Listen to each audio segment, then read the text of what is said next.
Welcome back sa panibagong episode. Ito na naman ang adventure namin kasama si Bro Dave at ang lasinggero naming bangkero. Muli na namang dumayo sa spot kung saan hindi kami nasisiro. Malaki ang kinita, nakauwing ligtas at laging may pangulam na masarap. Kaya simulan na natin to mga lods.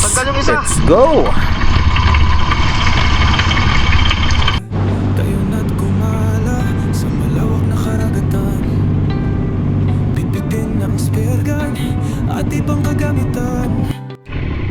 Nandito na kami sa spot. Nabutan namin dito si Utol Dennis. Ano may sulog? Ano ba? Gamit ang bangka ni Uragon Speed Fishing. Avatar. Ayun ang bangkero, tulog oh. Batar! Patiguan lang. Mayang Uber yata. Tulog ka ng tulog ah!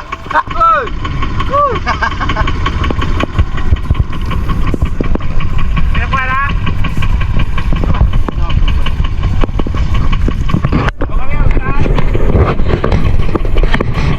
Kami kasi bababa na rin kami dun sa unahan. Alright. Tayo. Let's go! At ito na nga mga lods, nakaready na tayo. Maganda yung visibility at dito muna tayo sa mababaw na parte. Nang maiload ang rubber, may nagpakita kagad, malaking barakuda, pero hindi natin nahabol mga lods. Bailap ang isda kaya hinayaan ko na. Marami pa namang masasalubong sa bandang unahan. Napakaaga pa, kaya ayos lang yan.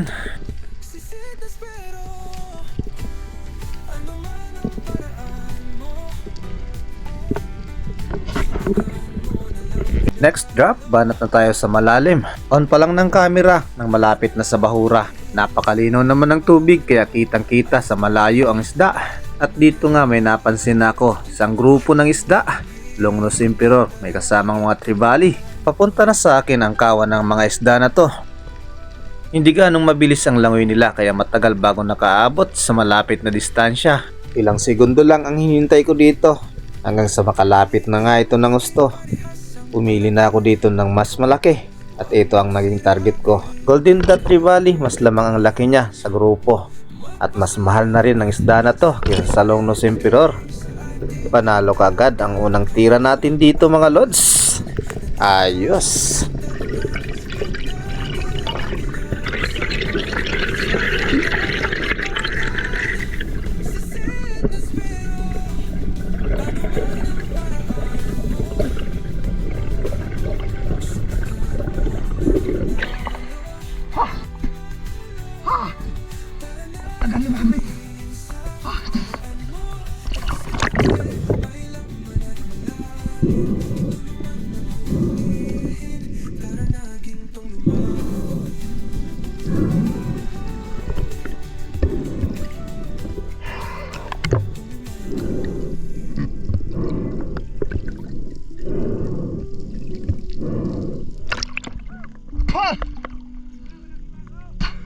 Bako!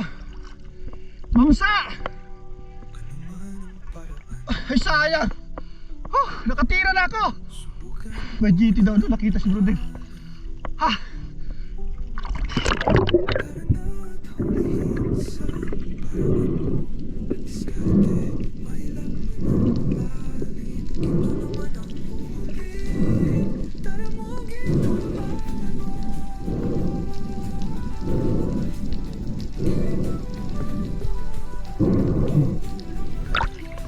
Malalim.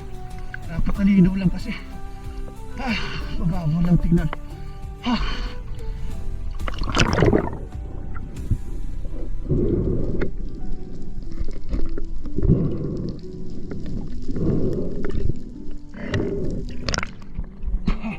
Ang mga isda natin.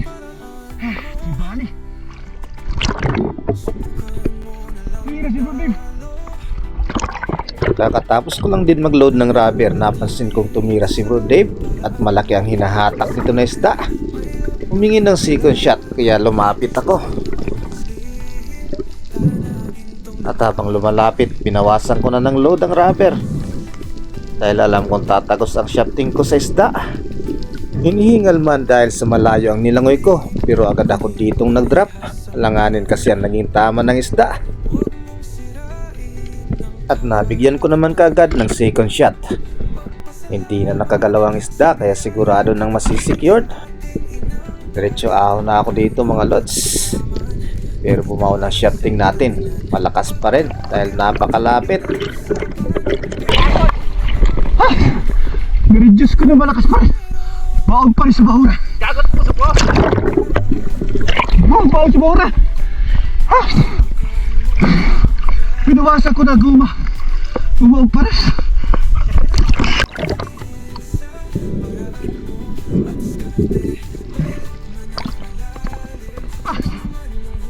Pagod na.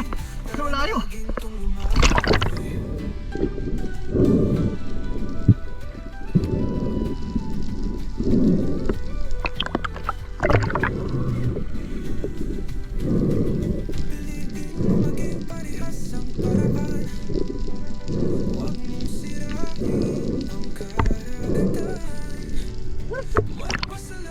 Pagilig sa kada ko ipunaw si boy.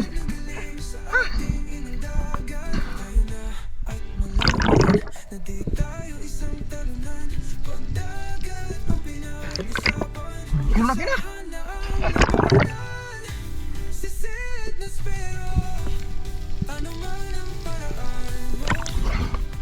Kwartang linaw. Big ay barakuda. Pagod grabe. Hindi ganong malayo kung saan nakuha ni Bro Dave ang kanyang barakuda. At dito napansin kong napalapit na ako dito sa tagusan na butas. May konting current pa naman kaya ganito ang drop na ginawa ko para hindi ako lumampas. Madalas ay malalaking snapper ang nagiging target namin dito. At sa pagkakataong ito, gano'n na naman ulit ang naging laman mga lods. Ito na nga nang makalapit ako sa bunganga, pinahandahan ko na at napansin ko kagad na nakasilong lang ito sa nakausling bahura. Hindi ako nito napansin kaya sinugod ko na kaagad para maklose ko na rin ang gap at agad ko itong matira. At ito na nga mga lods, napuntriya ko ng maayos at maganda naman ang naging patama. Pinasok nga lang sa may tagusan na butas pero nailabas naman ito at hinahata ko na pa ibabaw. Panalong panalo ang laman mga lods dahil malaki na. Ayos!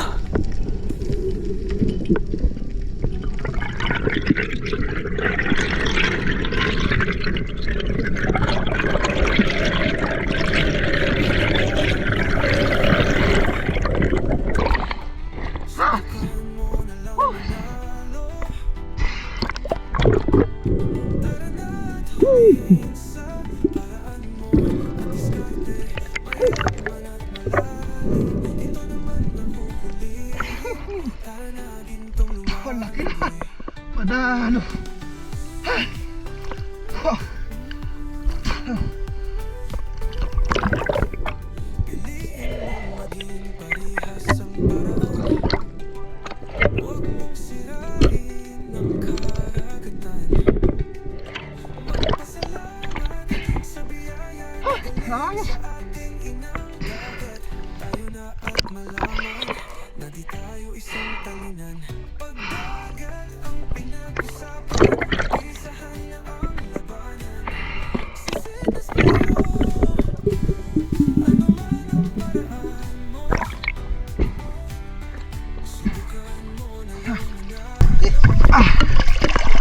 Matataas ng barakuda ni Bro Dave. Eto na ang sunod.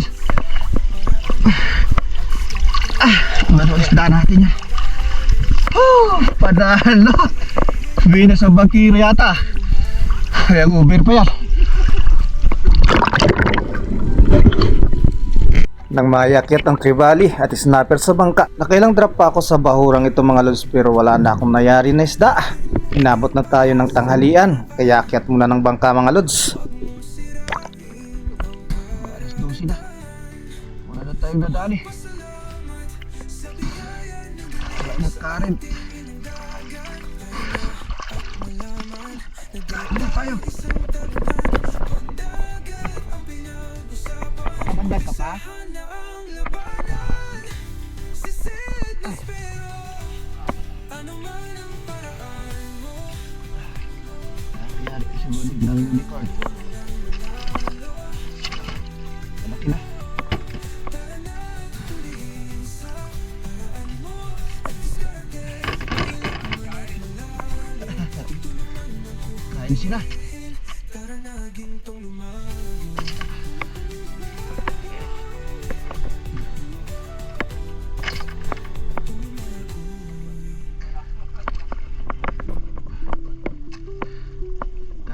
kain.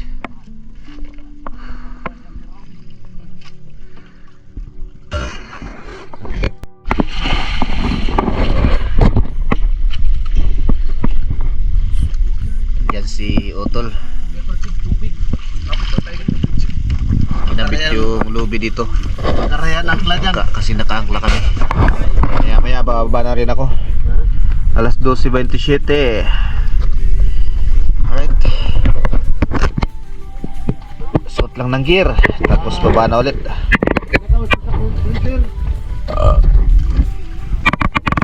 Malayo ang nilangoy ko mula sa bangka bago ko inabot ang bahurang ito.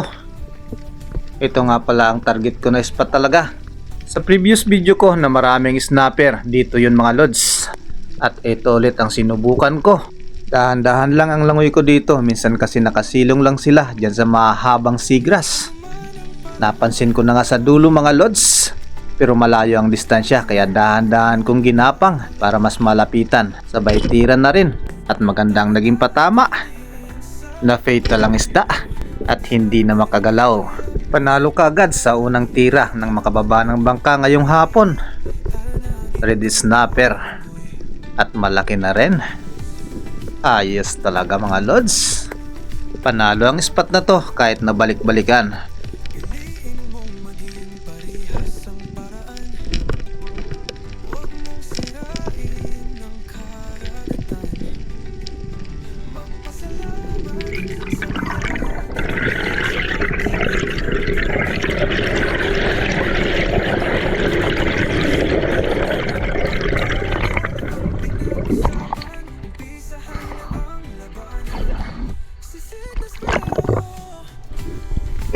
Halos mahigit 1 oras din ang itinagal namin sa bahurang ito, pero hindi na nasundan ng snapper natin kaya tinawag ko ng bangka mga lods. Kailangan nating lumipat ng bahura. Ganun na rin pala ang plano nila Bro Dave at saka ni Utol. Wala din silang nayari kasi mga lods. Halos tagi-isa lang kami. Isa lang Lipat tayo ng bahura. Alauna 33. Malaki na. Pula-pula pag Sweet clips.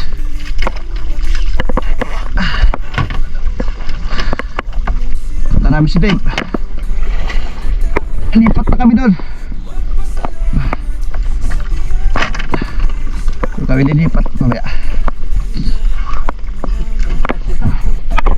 Ha? Antaran mo.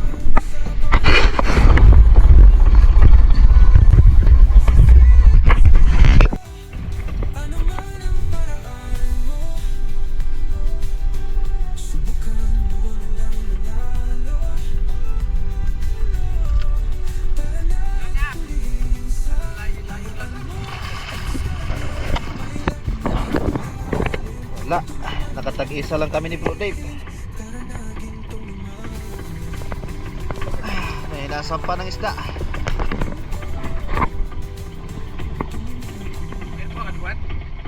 Parang mga gat.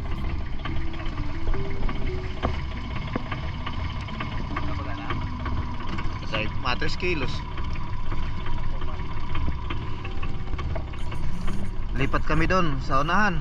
Nandun na si Utol Dinis, ayun o. Bante. Nang makababa dito sa target na bahura, muli akong nagsagawa ng pagsisid. Ganon din ang visibility, napakalinaw talaga. Pero nang makalapat ako dito, nagmasid muna sa paligid. Walang malaking nagpakita, pero mayroon dito sa harapan. Good size na coral trout. Ito na ang target ko mga lods dahil wala namang ibang nagpapakita. Inantay ko na lang dahil malayo ang distansya.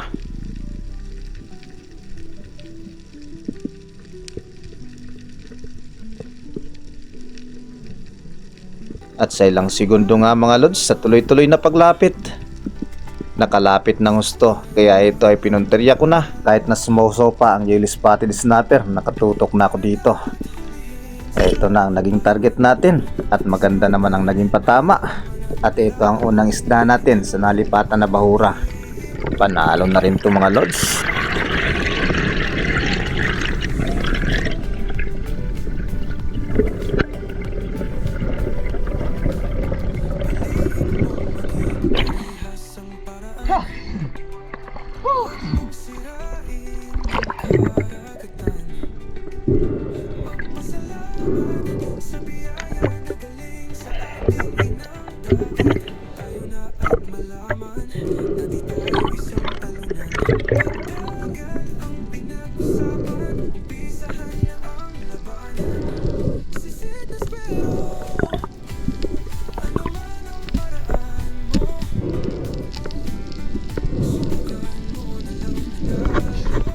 Bago ko pa naituhog ang coral trout, lumakas masyado ang agos kaya tinangay na tayo.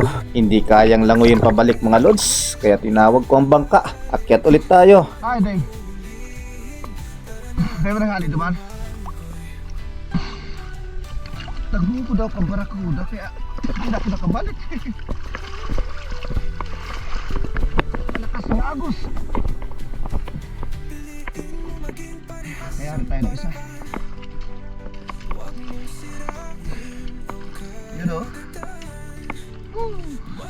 Wow. Simple na cooler. Tingnan mo.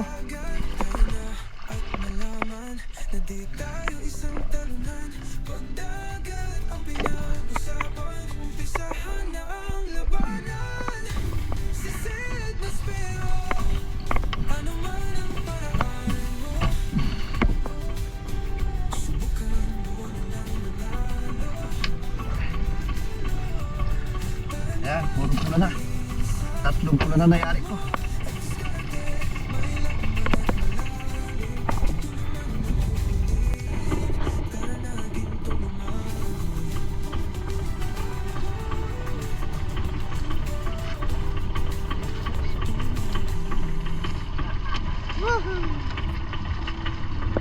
Malaki na. Island Tribali. Hindi na sa nagsaro? Saro pag kita. Tag-iisa kami. Lipat na naman ulit kami doon. So yun na, malakas pa ang current dito. Mamaya balikan na lang namin up. Mag-alas 3 na oh. Tag-iisa na naman kami. Okay. Sa nalipatan namin na bahura, ito na ulit ang sumunod kong drop. Malalim ang spot pero lalapat ako dito. Marami kasi akong napansin, base drummer sa unahan. At may red bass pang kasama.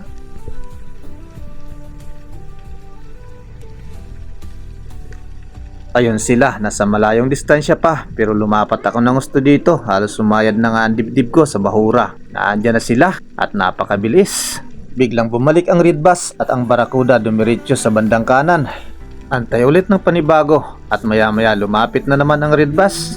Ganun pa rin ang ugali. Biglang liko na naman ito kaya medyo natagalan tayo dito. Hindi ako nawalan ng pag-asa. Naandyan lang ang isda. Sa pagkakataong ito, akala ko ay mayayari ko na ang red bass na to. Sumugod pero bumalik na naman. Mauubusan ka talaga ng hangin. Mauubusan ka talaga ng pasensya. Pero dahil kaya pa naman, aantayin pa natin ng ilang segundo pa. Sa bandang kanan napansin ko may malalaking ilak. At sa isip ko hindi na ako pwedeng mamili pa. Andito na ang ilak, eto na lang. Halos magkasing laki lang naman sila, magkaiba nga lang ng presyo. Pero panalo pa rin to mga lods. Dahil nakayari tayo, malalim ang spot na to. Bawi pa rin. Ayos talaga.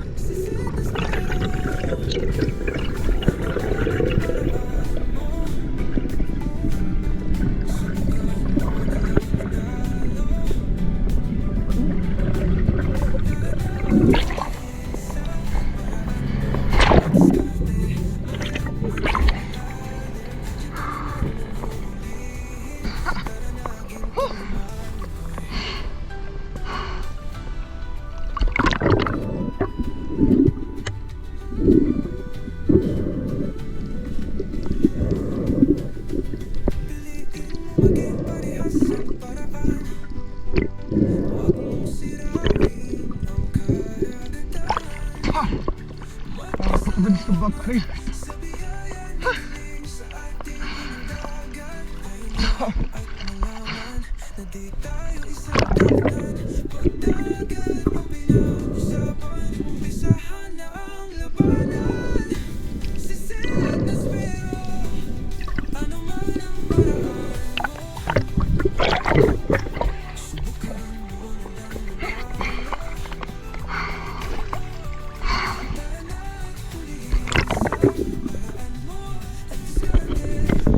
Nang maituhog ko ang base drummer habang inaanod sa mahinang current, natapatan ko ang lungga ng grouper pero napansin ko na hindi ito dumiretso sa pagsuot sa butas. Nakatingala lang ito habang nasa ibabaw ako kaya agad ako nag-drop dito. Ganun pa rin ang lalim kaya medyo matagal tayo bago makaabot sa target na isda. Sa distansyang ito, tanaw na tanaw ko ang isda. Nakatingala ito sa akin kaya dahan-dahan lang habang bumubulusok. At nang makalapit ako ng gusto, binigyan ko ng magandang tira. Maliit man ang tsansang tamaan dahil sa makipot nitong butas, pero hindi tayo sumablay dito. At isang panalong grouper ang mayaangat natin. Good size na good size. Sigurado sa 300 per kilo.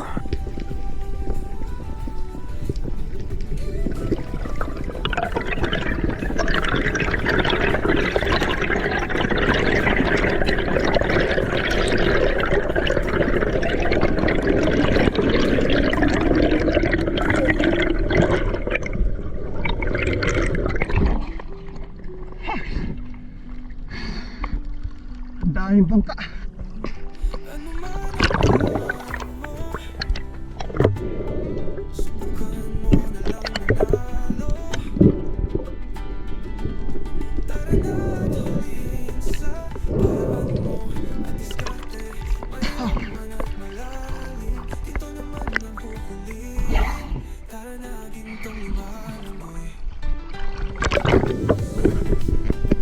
Pagkatapos ko maituhog ang grouper, muli pa nga akong sumubok ng isa pang drop. Nakayari ako ng isang base drummer pa or ilak. Pero hindi ko na nako na ng video mga lods. At akyat na tayo ng bangka dito. Panalo na ang nayari natin. Nakatatlong isda pa tayo sa huling baba ngayong hapon. Ang dami na.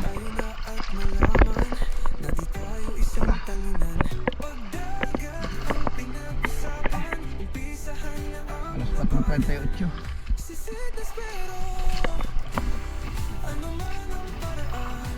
Medyo nadali pa rin. Dalawang bus driver, tapos yung grouper. Ayan yung grouper. Wala si David. Kaya maya biyahe na pa uwi.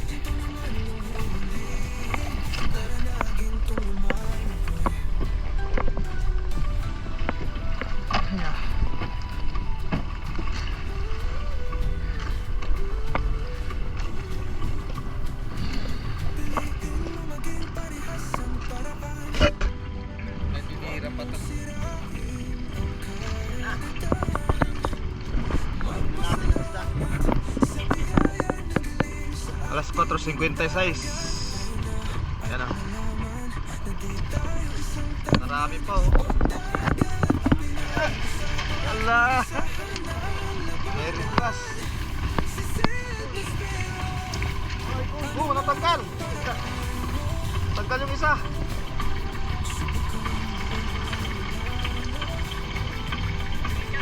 Yo.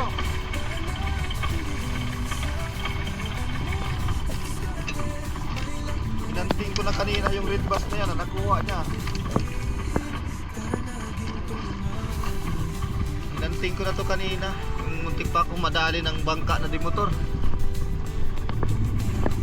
Inanting ko to kanina. Ang laki.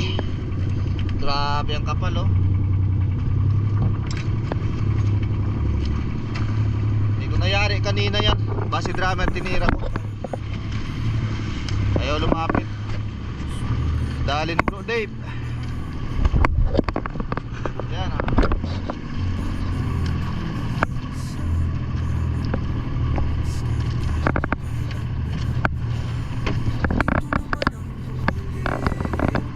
Sana, yan o. Natanggal yung base drummer sa tuhugan niya.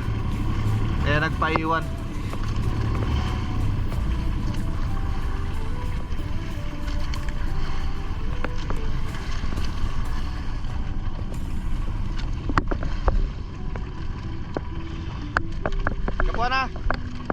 Gapo na. Dalawa pa pala. Dalawa yung natanggal sa tugan. Island tsaka bus driver. Okay, biyahe tayo pa uwi. Ay, nakarami pa. Grabe ang laki ng surahan.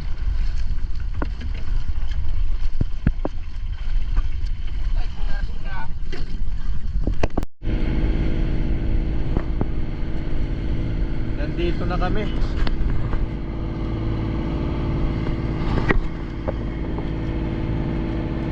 Alas 6:25.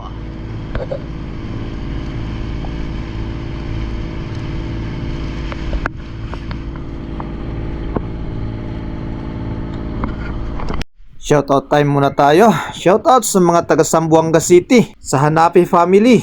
Shoutout po. Shoutout din naman kay Dominador Mitra at sa Mitra family ng Rosario Cavite. Shoutout po sa inyo dyan. Shoutout din po kay Rosbel Dibilla, watching from Bulacan. Shoutout po sa iyo dyan. Shoutout sa iyo Idol Joart Cañete ng Davao City. At ganoon na rin kay Idol Roger Abok from Davao City. Shoutout from Cagayan de Oro sa Arenas family. Shoutout po. At shoutout na rin kay Abel Salba ng Caloocan City. Shoutout din naman kay Puli Rabino. Ganon din kay Rodolfo Cantoria ng Bagong Baryo, Caloocan City. Shoutout din naman sa iyo Idol Janet Jaikten. At shoutout din sa mga taga Malulus Bulacan sa Asadon family. Shoutout po. Shoutout sa mga taga Lubang Island, Occidental Mindoro, kay Junjun Vergara. Shoutout po. Drive safe palagi bro. Shoutout na rin sa family Javier ng Barangay Kaputikan, Talabiram, Nueva Ecija. Shoutout na rin sa iyo Federico Javier Jr. Shoutout sa iyo Idol Ibla Morisa. At shoutout na rin kay Anthony Adventure ng Legazpi City. Shoutout sa Silos family at sa mga taga Binanguna Rizal. Shoutout po. Shoutout na rin kay Doc Moto TV, Frederick Doctor. Shoutout sa iyo dyan, ingat. Shoutout sa iyo Idol Rinan Ligas, always watching from Saudi Arabia sa Riyadh. Shoutout sa taga Irosin Sorsogon kay Elden Gipulyo. Shoutout kay Armando Saberdes ng Cabugao Batucat, Andoanes. Shoutout na rin kay Kasalom TV. At ganoon na rin kay Elmer Bergado ng Santa Maria, Bulacan. Shoutout sa inyo dyan. Always watching from Hong Kong kay Fridilyn Balao. Shoutout po. Pa-shoutout ni Rosemary Pakira. Shoutout daw sa kanyang asawa na si Niljan Pakira, watching from Jinsan, Sikel.